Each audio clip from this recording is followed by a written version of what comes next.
Les répartiteurs au 911 de la Sûreté du Québec ne seraient pas les seuls à vivre une crise de rétention. Le Centre de communication santé des Laurentides-Lanaudière qui répond à plus de 115 000 appels par année. C'est ce que vient nous dire André Ouimet, qui est répartiteur médical d'urgence depuis 23 ans, qui est aussi au sein du syndicat, vice-président du syndicat du Centre de communication santé Laurentides-Lanaudière. Bon matin, Monsieur Ouimet. Bon matin. Alors, parlez-nous, là, vous m'avez écrit au cours des derniers jours, vous étiez très inquiet. Vous dites qu'il y a un manque de ressources criant, sans précédent. Expliquez-nous ce qui se passe, en fait, dans cette centrale. En fait, la centrale de communication santé Laurentides-Lanaudière répond à 115 000 appels par année de nature médicale. Donc, vraiment, question santé. On couvre la région des Laurentides, on couvre la région de Lanaudière.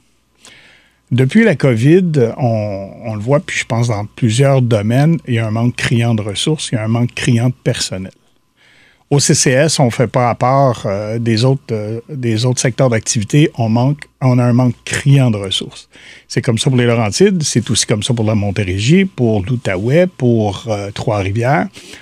Partout, on manque de personnel et là, on arrive à un point où on est à quasiment un point de rupture de service. Je vous donne un exemple. Oui. Cette semaine et les 3 prochaines semaines qui viennent, il y a 59 quarts de travail qui sont dépourvus d'un répartiteur. Il y a 59 quarts de travail où les répartiteurs vont travailler à effectif réduit sur le plateau. Ce que ça implique, c'est que monsieur et madame tout le monde, quand il va faire le 911, habituellement, on répond instantanément. Maintenant, comme on est à effectif réduit sur le plateau, à la centrale, bien, au lieu de répondre sur le premier coup, ça peut prendre 2, ça peut prendre 3, ça peut prendre 4, ça peut prendre 5 coups de téléphone avant qu'on puisse répondre. Alors, imaginez la maman qui retrouve son enfant qui fait une convulsion, qui est en panique, qui est au téléphone puis qui attend que ça réponde, ou monsieur et madame qui retrouvent son père, sa mère en arrêt cardiaque, et que ça ne répond pas instantanément pour débuter le massage cardiaque, c'est de la panique, là. Et ça va pas bien, comme je vous dis. Là, pour les 4 prochaines semaines, il y a 59 quarts de travail où il n'y a pas personne. Et de ces 59-là, il y en a 22 qui ont été déjà donnés en temps supplémentaire. Donc, en temps supplémentaire obligatoire ou volontaire? Pour l'instant, ça a été un appel à tous, comme ils font habituellement. Et il y a 22 quarts de travail qui ont été pris par le personnel en place. Donc, comblés. Mais il en reste 59 qui sont vides. Puis à un moment donné, c'est beau le temps supplémentaire. Mais il y a une limite, là. Moi, dans les 2 dernières semaines, j'ai 42 heures de temps supplémentaire. À part de mes 78 heures à taux régulier, là. C'est énorme. Et la charge de travail, la charge émotive aussi de vos appels, expliquez à nos auditeurs aussi ce que ça implique, parce que ce n'est pas rien que d'avoir quelqu'un au bout du fil, mais quelqu'un qui est capable, qui est apte mentalement, physiquement, qui n'a pas une fatigue, j'imagine, avec la lourdeur de ces appels. On s'entend qu'on appelle le 911 parce que c'est très, très grave. On va avoir quelqu'un qui est tout là pour nous guider. Qui est tout là, qui va pouvoir nous dicter la marche à suivre pour faire le RCR, pour quelqu'un qui est en étouffement, pour la maman qui accouche. Moi, à 23 ans, j'ai 7 accouchements complets là, au téléphone où j'ai dit à la personne comment faire l'accouchement puis que le bébé est né. Mais si on n'est pas là, il n'y a rien qui va se passer. Ce qui fait que ça prend... je ne sais pas comment on va faire pour passer à travers. Les vacances s'en viennent pour l'été, là. Et j'appréhende ce moment-là, là. Monsieur Ouimet, vous l'avez dit, on l'a dit d'emblée, ça fait 23 ans que vous faites ce métier-là, que vous répondez au bout du fil, que vous accompagnez sans relâche les gens qui appellent au 911, qui sont affectés par un trouble médical, qui vivent un des pires moments de leur vie, souvent. Pourquoi vous m'avez écrit, justement? Parce que je suis inquiet. Je suis inquiet, là, parce que on semble pas trouver la relève. Je sais que c'est pas un travail facile. Un jour, soir, nuit, fin de semaine, samedi, dimanche, pendant les congés.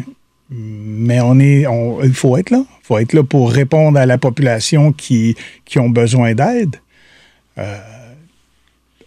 On embauche, mais on n'embauche pas assez pour ce qu'on a besoin. Et si vous me demandez c'est quoi l'impact, ben en fait, quand on travaille à effectif réduit sur le plateau, ben après que j'ai répondu à un arrêt cardiaque puis que j'ai dit les directives à la personne comment faire les manœuvres de réanimation, ben peut-être qu'après cet appel-là, j'aurai besoin de 2-3 minutes pour respirer puis me changer d'idée. Mais là, on est à effectif réduit. Donc, dès que j'ai raccroché, ça sonne de nouveau. Donc, la charge mentale du travail, elle s'empile. À un moment donné, là, ça va éclater. Là. Qu'est-ce qui est fait justement par les employeurs? Qu'est-ce qui est fait actuellement sur le terrain pour recruter puis garder le monde? Ben, en fait, oui, il y a des campagnes de recrutement, mais il y a pas beaucoup d'élus ou de gens qui restent. C'est dur d'essayer de trouver du monde quand vous avez des conditions de travail qui n'arrivent pas à appuyer la compétition. Je m'explique. Actuellement, un répartiteur médical d'urgence qui commence travaille à 21 $ de l'heure. 21 $ pour travailler jour, soir, nuit, fin de semaine et entendre des gens stressés et en panique au téléphone sur tout ton corps de travail. En restauration, je n'aimerais pas les restaurants, mais il y a certains endroits, là, c'est le salaire qui gagne, 20 $ de l'heure. Alors, au niveau du salaire de base, on est en compétition avec ces gens-là qui versent des salaires de 20 $. Là, le salaire minimum est passé à 15,75 $, donc on n'est pas tellement loin. Et d'un autre côté, on a les centrales de police qui, eux, débutent autour de 30 $ de l'heure. Donc, moi, j'ai un candidat qui débute à 21, mais s'il va travailler dans le service de police, il va gagner 30. C'est 20 000 $ par année. Le choix est assez facile. Qu'est-ce que vous exigez justement comme condition? Qu'est-ce que vous entendez? Ça fait une vingtaine d'années, vous êtes sur le terrain, vous les voyez, ces jeunes qui veulent avoir des conciliations travail-famille, qui ont des jeunes enfants, qui doivent parfois s'absenter, on le sait, le milieu du travail a changé. Les gens veulent vivre leur vie et travailler après. T'sais. Qu'est-ce qui est demandé? Bon, vous êtes justement vice-président au syndicat. Qu'est-ce que vous exigez? Qu'est-ce que vous pensez qui serait une solution? En fait, l'attrait numéro 1 pour les jeunes actuellement, c'est le salaire. Donc, nous, ce qu'on dit au gouvernement, ajustez le salaire. Faites en sorte qu'on soit compétitif, qu'on soit attrayant. Mais on a lettre morte de la part du gouvernement. Cependant, pendant la COVID, on était donc des anges gardiens. On était donc importants dans le réseau. Et là, c'est le temps de négocier, de s'asseoir avec des choses sérieuses. Et on se fait dire, si vous n'êtes pas content, changez d'emploi. Pardon, changer d'emploi. Savez-vous à quel point je suis important dans la chaîne préhospitalière? Savez-vous à quel point je suis important dans la vie des gens? Savez-vous à quel point, à certaines occasions, on a réanimé des gens qui étaient décédés parce qu'on a débuté rapidement les manœuvres de réanimation?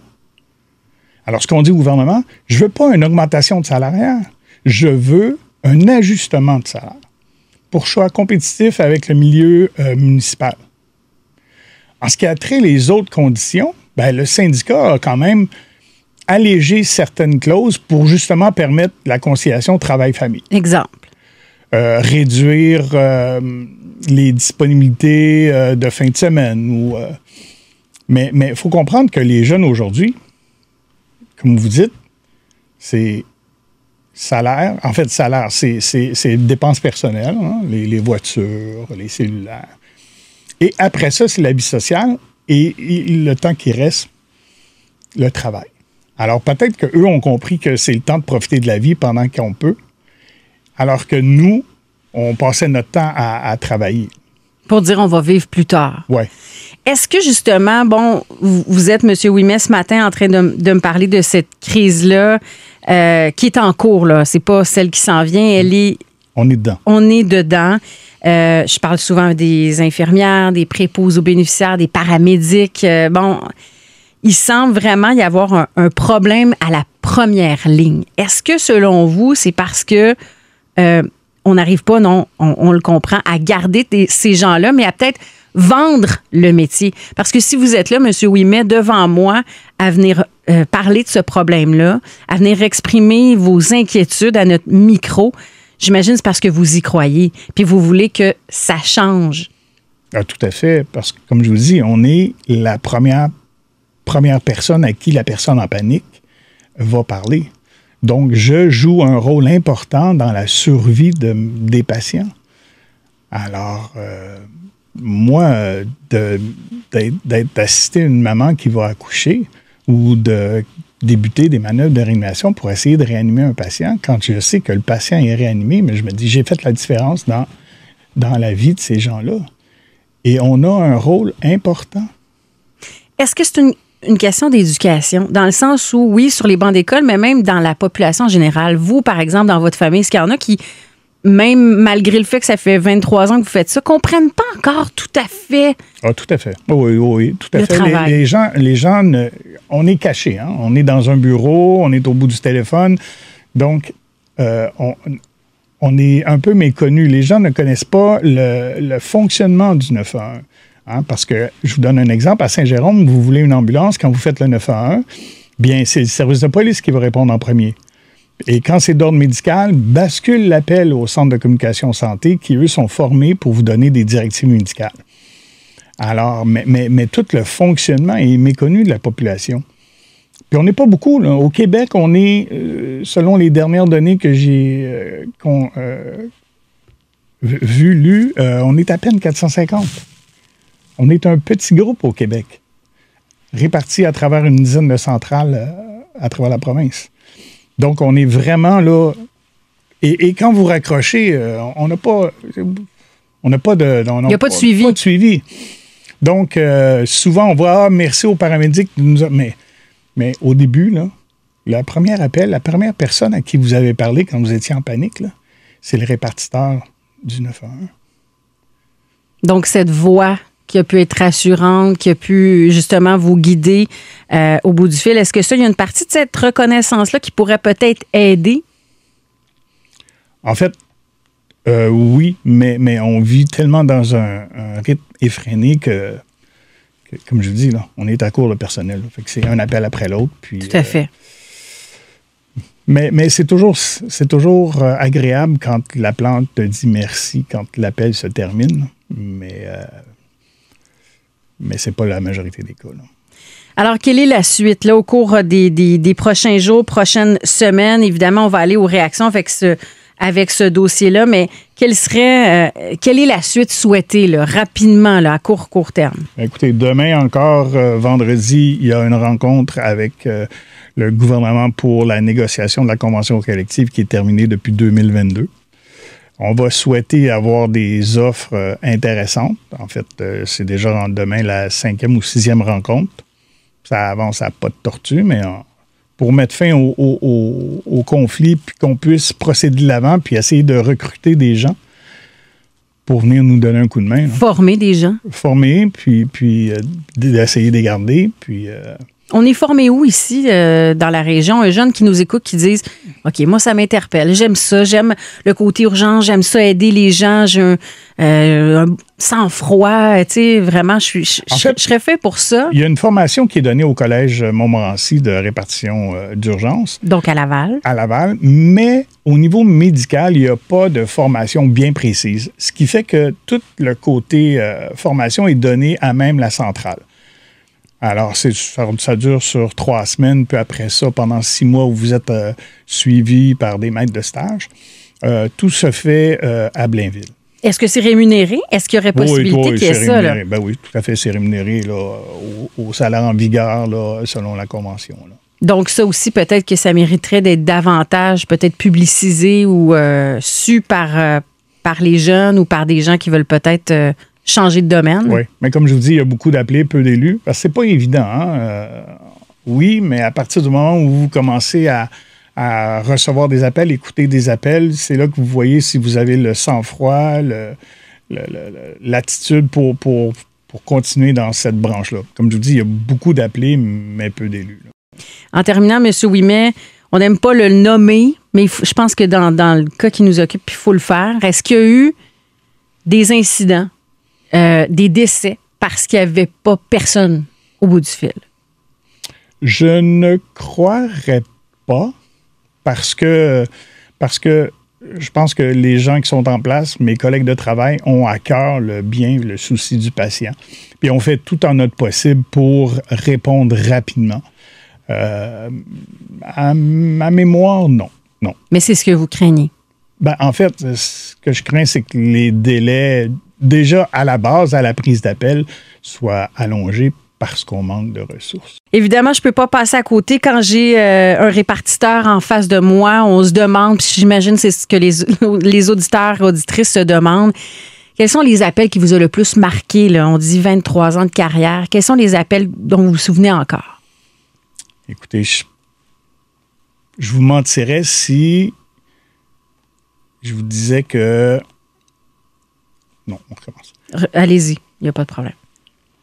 Un des appels qui m'a le plus marqué, ça fait déjà une quinzaine d'années, un certain dimanche matin, où je suis chef d'équipe et je reçois un appel pour 2 enfants qui sont possiblement décédés. Ça fait 15 ans, puis je m'en souviens encore. Alors, ça, par exemple, on parle de reconnaissance, mais on oublie à quel point, psychologiquement, il faut être fait fort pour passer à travers ce type d'appel-là, puis ce métier-là. Il y en a quelques autres aussi, là. Une certaine usine dans le secteur de Montréal, le toit s'est effondré, puis il y avait plein de travailleurs qui étaient pris. Toute la logistique en arrière de ça, ça part de la tour de contrôle, là. Ça part de la centrale de répartition, là. Il y en a plein d'appels qui nous affectent. Je pense à la maman qui retrouve son adolescent pendu. Puis là, il faut se dépêcher pour débuter une manœuvre de réanimation, là. Inévitablement, ça nous affecte. On a tous des enfants. Donc, ces appels-là viennent me chercher. Mais en même temps, faut qu'il y ait quelqu'un au bout du fil. Faut que quelqu'un prenne cet appel-là. Oui. Donc, c'est ce que je comprends de ce que vous nous témoignez, puis je vous sens très émotif et avec raison. Il doit y avoir des gens. Est-ce que vous avez déjà appelé le 911? Ah oui, pour moi-même. Parce que j'avais un petit problème de santé, j'étais sur le point de perdre conscience. Et c'est drôle, mais malgré que l'ambulance n'était pas tellement loin, on a donc l'impression que c'est long. Mais oui, j'ai déjà appelé. Et là, vous avez été accompagné? Oh oui, tout à fait, là, par des professionnels, les paramédics. Est-ce que c'était des collègues? Oh, oui, je demande dans la région, donc c'est des gens que je connaissais qui sont venus me chercher, là. Mais les gens qui sont dans ce métier-là, c'est parce qu'ils ont à cœur le patient.